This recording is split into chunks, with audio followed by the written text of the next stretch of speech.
Аав зэрэнгийн тухай чи өөдөртэй юу тэмч юу ч баг.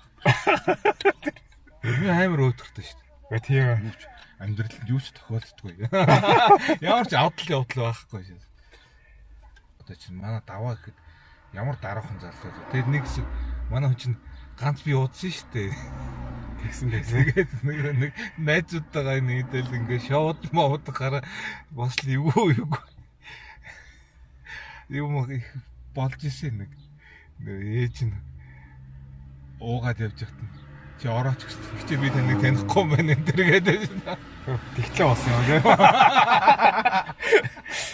Бүр амар ивдэрж байгаа байхгүй. Даваа чинь ямар тийм дараахан тий. Ямар асуудалгүй. Тэгээс тийм байлаа тэгсэн чинь их чи би таныг танихгүй юм байна. Та андуураад төрсөн их нэг хүүхэд андуурны ч юу вэ? За Батгуугийн саяны бичлэгэн дээр нэг жоохон тэр ярьсан яриг нэг жоохон буруу шаагач.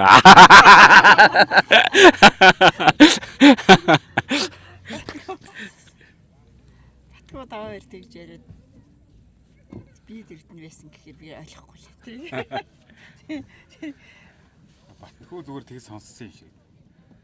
Батгуу дэрэгдэн байсан юм болоо.